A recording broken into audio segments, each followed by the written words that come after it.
বীর চট্টলা টিভি। আসসালামু আলাইকুম। বীর চট্টলা টিভি থেকে আমন্ত্রণ জানাচ্ছি। আমি তানিশা সুলতানা আফিফা। জব্বারের বলি খেলা এক বিশেষ ধরনের কুস্তি খেলা যা চট্টগ্রামের লালদিঘি ময়দানে প্রতি বছরের 12ই বৈশাখে অনুষ্ঠিত হয়। এই খেলায় অংশগ্রহণকারীদেরকে বলা হয় বলি। চট্টগ্রামের আঞ্চলিক ভাষায় কুস্তি বলি খেলা নামে পরিচিত। 1909 সালে চট্টগ্রামের বদরপাতি এলাকার ধনাঢ্য ব্যবসায়ী আব্দুল জব্বার সওদাগর এই প্রতিযোগিতার সূচনা করেন। তার মৃত্যুর পর এই প্রতিযোগিতা জব্বারের বলি খেলা নামে পরিচিত লাভ করে।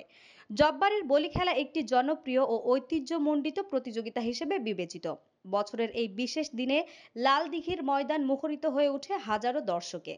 বলি খেলার পাশাপাশি বসে বৈশাখী মেলা, যেখানে স্থানীয় পণ্য, হস্তশিল্প, খাবার ও নানা রকম লোকজ সামগ্রী বিক্রয় হয়।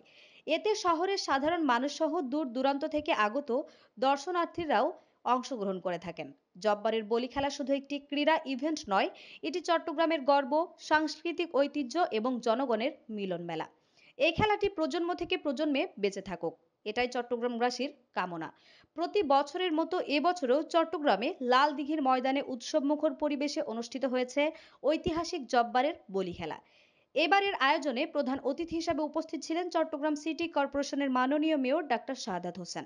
তিনি বলি খেলাকে চট্টগ্রামের ঐতিহ্য ও সংস্কৃতির প্রতীক হিসেবে অভিহিত করেন এবং এই ঐতিহ্যকে ধরে রাখার জন্য সকলকে ঐক্যবদ্ধভাবে কাজ করার আহ্বান জানান।